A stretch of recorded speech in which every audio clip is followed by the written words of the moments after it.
Olá, aluno, tudo bem contigo? Tudo bem comigo. Eu sou o professor Noé Vilas Boas, nós somos o Instituto Galáxia e este é o curso superior de gestão em segurança pública e privada. Então eu convido você a estar fazendo conosco o curso, seja nas nossas aulas presenciais ou seja através das nossas aulas online. Nesta aula de hoje, além da segurança privada, a Lei 7.102/83, nós vamos trazer algumas dicas de segurança para criar um ambiente domiciliar mais seguro. Nós vamos iniciar trazendo para vocês algumas dicas para criar um ambiente domiciliar mais seguro. E é interessante que muitos alunos, depois que assistem esta aula, às vezes nos encontra na rua ou aqui mesmo no instituto e fala: professor, eu mudei muito o meu cotidiano, eu mudei muito a minha forma de trabalhar dentro da minha própria casa, eu mudei muito os meus hábitos dentro da minha própria casa. Como assim? Ou seja, são situações que no nosso dia a dia, no nosso domicílio, nós não percebemos, mas nós acabamos deixando em nossas casas alguns pontos vulneráveis à ação da marginalidade. Nós iniciamos trazendo essas 5 dicas para criar um ambiente domiciliar mais seguro. Dentro dessa ideia de criar o ambiente domiciliar mais seguro, vou estar apresentando para vocês 5 dicas. As 5 vão estar estampadas aqui, da minha esquerda. Quais são esses pontos importantes? E aí muitas pessoas, muitos alunos falam: nossa, realmente tem desses 5 pontos que às vezes estava na minha casa desse jeito que nós estamos tratando aqui na aula e eu não tinha nem me atentado a isso. Então a aula já é um pontapé inicial para você transformar o seu ambiente em um ambiente mais seguro. Além dessas 5 dicas para criar um ambiente domiciliar mais seguro, nós vamos trabalhar aqui também nessa aula de hoje. Observem bem. Então, quais são os temas da aula de hoje? 5 dicas para criar um ambiente domiciliar mais seguro. Nós vamos trabalhar também o artigo 2º da Lei 7.102/83. Nós vamos trabalhar o artigo 11º. Nós vamos trabalhar o 12º artigo da lei. Nós vamos trabalhar o 14º artigo da Lei 7.102/83. Nós vamos trabalhar também o artigo 18º da lei e o 20º artigo. Essa lei ela é basicamente composta de 25 artigos, aproveitáveis, digamos que são 25 artigos dentro da lei. E esses 25 artigos é necessário que você, concurseiro, é necessário que você que faz aqui o curso conosco de gestão em segurança pública e privada, esse curso superior que vai transformar a sua vida profissional, é necessário que você saiba essa lei de cor e salteado. Então, observem bem. Sobre os 5 pontos, antes de entrarmos nos artigos aqui citados, sobre os 5 pontos, eu quero colocar aqui da minha esquerda o ponto 1. O que é o ponto 1 para criar um ambiente domiciliar mais seguro?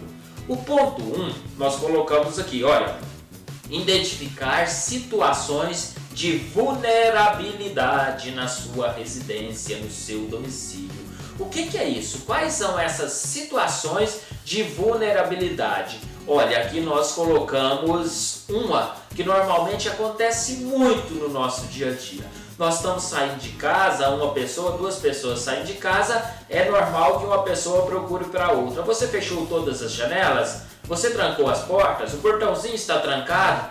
Ok, todas as portas estão trancadas, as janelas estão trancadas, o portãozinho está trancado, o portãozão vai ser trancado assim que vocês saírem, mas se vocês observarem, passando pela rua, pode ir observando. Pode sair de onde você estiver assistindo essa aula. Quando é no presencial, nós fazemos o desafio. Saia do Instituto Galáxia e saia observando, que você já vai encontrar muitas residências, nessa situação de vulnerabilidade. O que é ela? Normalmente nós saímos de casa, como nós falamos, trancamos as janelas grandes, trancamos as portas, o portãozinho e o portãozão, mas 90% das residências deixam as janelas do banheiro aberta ou semi-aberta. Ou seja, é um ponto de vulnerabilidade. Então, a partir dessa aula, nós estamos trazendo essas dicas, por isso que tem muitos alunos que falam: eu fazia isso, professor. Eu saía de casa, trancava todas as janelas, todas as portas, exceto a janelinha. E a janelinha é um ponto de vulnerabilidade da sua casa que precisa ser revisto. A partir dessa aula, você vai sair da sua casa, confira se todas as janelas estão fechadas, as portas, portões, portão pequeno, e confira se as janelas do banheiro, as janelinhas, também estão fechadas. O segundo ponto, que está aqui da nossa esquerda, colocando aqui para nós, é evitar manter materiais ou escadas próximo aos muros ou dentro do seu quintal. O que é isso? Vocês já observaram que muitas das nossas residências brasileiras, você passa aí pela rua, você observa, muitas das residências têm ali próximo ao muro um monte de tijolo. Digamos que já é a metade do muro. O miliante que vem, automaticamente ele já consegue observar por cima do muro da sua residência. Então esse é mais um ponto, mais uma dica para você criar um ambiente domiciliar seguro. Evite manter materiais como tijolos, outros materiais de construção ou até mesmo escada próximo ao seu muro ou dentro do seu quintal. O miliante chegou, conseguiu passar para dentro do seu quintal, ali dentro ele já encontra uma escada, vai ficar muito fácil para ele fazer a sua saída. Não vai ser nem necessário ele fazer muito esforço para pular esse muro. Ele coloca a escada sobre o muro e já sai de dentro do seu quintal. Então esse é o segundo ponto para manter um ambiente mais seguro. Ambiente domiciliar mais seguro, evitar manter materiais ou escada próximo aos muros ou dentro do seu quintal. O terceiro ponto que nós vamos estar colocando aqui, observem da minha esquerda, terceiro ponto para criar um ambiente domiciliar seguro: evitar o acúmulo de correspondências no portão da sua casa. O que é isso? Vocês já observaram aí quando nós estamos andando pela rua e de repente a gente passa próximo de uma residência e ali nós observamos próximo ao portão daquela residência algumas correspondências, jornais, revista, talão de água, talão de energia, tudo acumulado ali sobre a grade do portão ou jogado do lado de dentro do quintal da casa, próximo ao portão, e a gente observa o que? A gente passa e percebe que naquela casa, naqueles dias não teve movimento. Por quê? Porque acumulou aquelas correspondências. Então se você vai sair, se você vai viajar, deixe alguém de sua confiança para estar recolhendo essas correspondências que chegar na sua residência. Então, essa é mais uma dica para você criar um ambiente domiciliar mais seguro. Você vai passar as férias lá no Araguaia? Beleza, encontre alguém da sua confiança para estar recebendo as correspondências que estão ali próximo ao seu portão, denunciando que a sua casa está sem movimento por alguns dias. A quarta dica que nós vamos colocar aqui agora, está aqui da nossa esquerda, é o que? Evitar as lâmpadas ligadas. Ué, professor, mas desde criança eu fui acostumado pelos meus pais que ao sair de casa deveríamos deixar uma lâmpada ligada para que alguém que passasse sobre a rua acreditasse que ali tinha pessoas, ali tinha movimento de pessoas porque a lâmpada está ligada. Ótimo! Isso é válido? Sim, tem um ponto que é válido. Quando você sai por meia hora, por 40 minutos, por uma hora de prazo, tudo bem, é aconselhável que você faça isso. Mas tem pessoas que viajam e aí ele vai ficar uma semana fora de casa e a lâmpada fica ligada. O miliante passa durante a noite, ele está desocupado, ele tem tempo suficiente para fazer isso, para fazer essa pesquisa. Ele observa que a lâmpada está ligada durante a noite. O miliante passa de manhã, ele observa que a lâmpada está ligada. O meliante passa à tarde, a lâmpada continua ligada. Ele passa à noite, a lâmpada está ligada novamente. Aí ele passa 1 dia, 2 dias, 3 dias e vê que aquela mesma lâmpada está ligada, está acesa durante aqueles dias todos que ele está passando. Logo ele já percebe que aquela residência é uma residência que está vulnerável à ação da marginalidade. Por quê? Porque ele já percebeu que ali não tinha ninguém. Tá? Ele passou 1 dia, 2 dias, 3 dias e a mesma lâmpada acesa denunciou a situação. Então observem, esse antigo conceito de deixar lâmpada ligada para induzir que existe alguém ali naquele domicílio, tome muito cuidado. É válido? É, porém é aquilo que nós falamos. Quando é uma saidinha rápida, quando você vai sair para ficar uns dias fora de casa, não permita que isso aconteça, ok? Agora aqui o 5º ponto de como criar esse ambiente domiciliar seguro. Sabe qual que é ele, o 5º ponto? Cadeados no portão. Muito cuidado. Cadeado no portão denuncia se as pessoas estão do interior da casa ou se as pessoas estão do lado de fora da casa. Por quê? Quando você sai e o seu portão tem um porta cadeado do lado de fora e você passa o cadeado ali no porta cadeado do lado de fora, trancou e saiu automaticamente, o marginal que está passando todos os dias em frente à sua casa, ele vai perceber que aquele portão que está trancado pelo lado de fora, aquele cadeado que está do lado de fora, denuncia que no interior daquela residência não tem ninguém.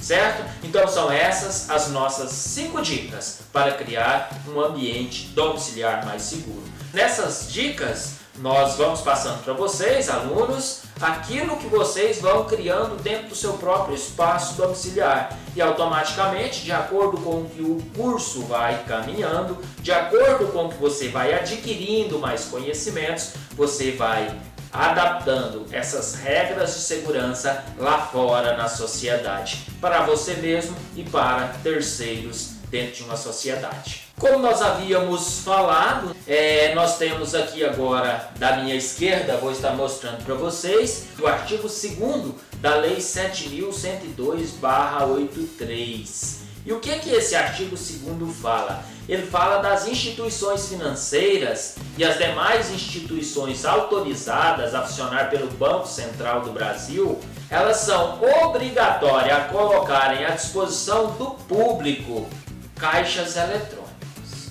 E nessa ideia de colocar caixas eletrônicos, são obrigatórios instalar nos caixas eletrônicos algum equipamento que inutilizem as cédulas em caso de uma violação daquele caixa eletrônico. Como assim? Olha, você que está assistindo a aula, provavelmente você já viu ali noticiários na televisão de caixa eletrônico que sofreu ação dos marginais.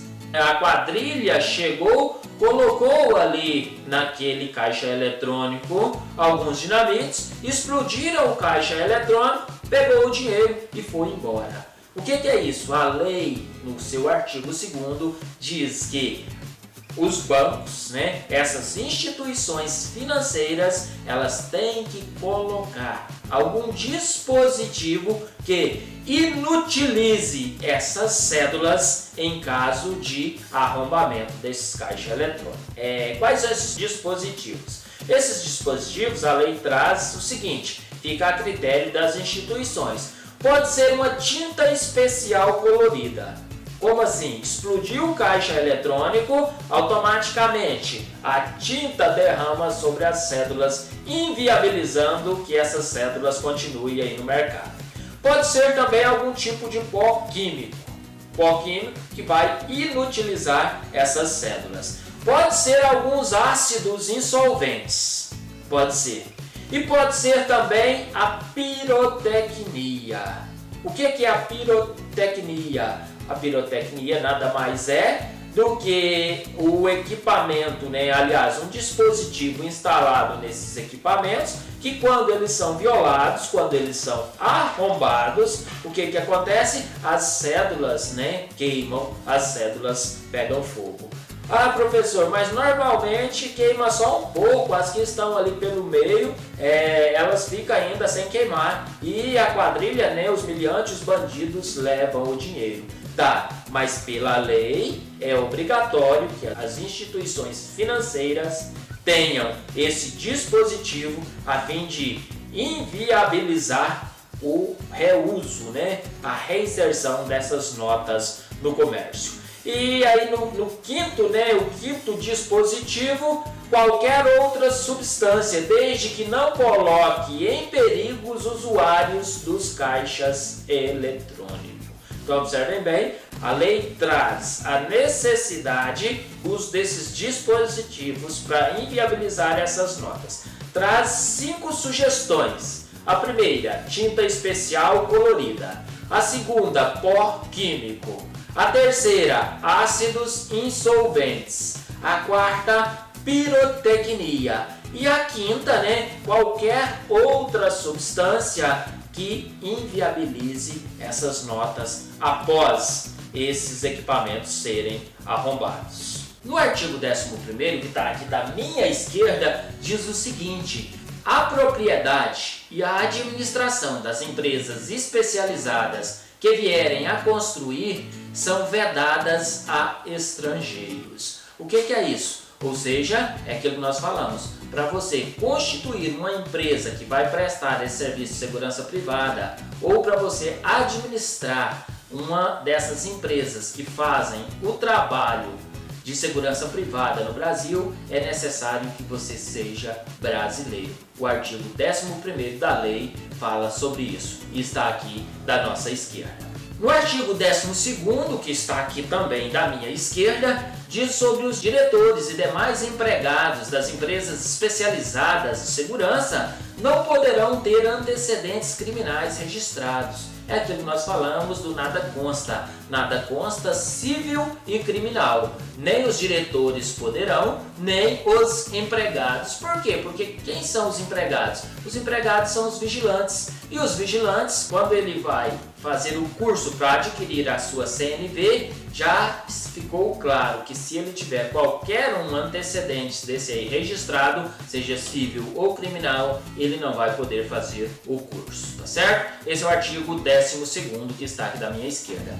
No próximo artigo que nós estamos analisando aqui, que é o 14º, observem bem, diz que são condições essenciais para as empresas especializadas, para que elas operem nos estados, territórios e no Distrito Federal.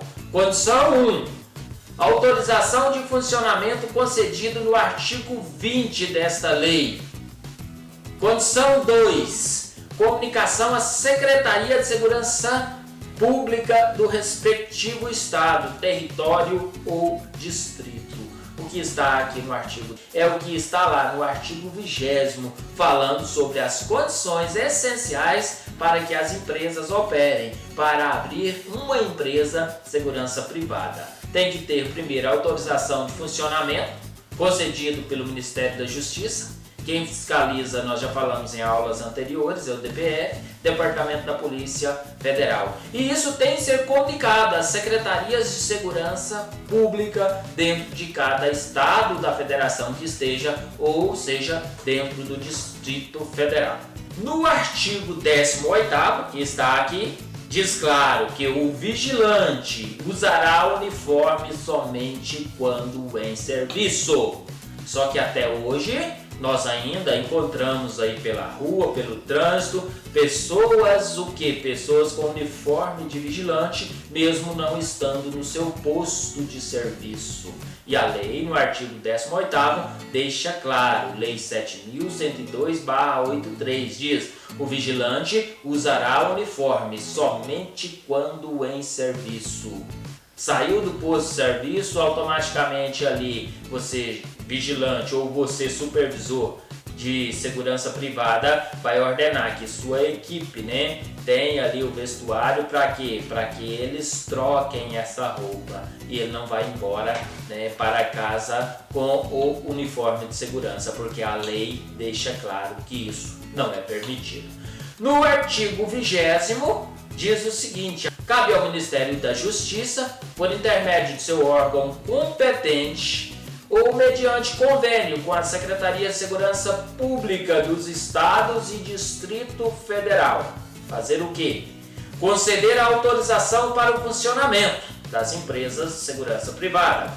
Cabe também ordenar às empresas especializadas em serviço de vigilância, conceder a autorização para o funcionamento das empresas especializadas em serviço de vigilância, das empresas especializadas em transporte de valores e dos cursos de formação de vigilante. Ou seja, tudo isso fica em cargo do Ministério da Justiça, do seu órgão competente, que é o DPF, como nós já falamos. A eles também fica o encargo de quê? De fiscalizar as empresas e os cursos mencionados no inciso anterior. Fica também a questão de aplicar às empresas e aos cursos que se refere ao inciso desse artigo as penalidades previstas no artigo 23 dessa lei. Cabe também aprovar ou não os uniformes das empresas. Cabe também fixar o currículo dos cursos de formação de vigilante. Cabe também fixar o número de vigilantes de empresas especializadas em cada unidade da federação. E cabe também fixar a natureza e a quantidade de armas de propriedade das empresas especializadas e dos estabelecimentos financeiros. Cabe também autorizar a aquisição e a posse de armas e munições e fiscalizar e controlar o armamento e a munição utilizada por estas empresas. E por fim, cabe rever anualmente a autorização de funcionamento das empresas elencadas no inciso 1 desse artigo. Observem aqui da minha esquerda o artigo 20 da lei. Ele basicamente resume tudo aquilo que nós vínhamos falando ao longo dessa lei, ao longo dos seus 25 artigos, né? Desde conceder a autorização do funcionamento até rever anualmente a autorização de funcionamento das empresas elencadas aqui no inciso 1 desse artigo, certo? Então eu agradeço a você que assistiu a nossa aula. Nós somos o Instituto Galáxia, esse é o curso superior de Gestão em Segurança Pública e Privada. Eu convido você a estar conhecendo a nossa instituição. Instituto Galáxia, você planeja o seu futuro e o Galáxia decola com você.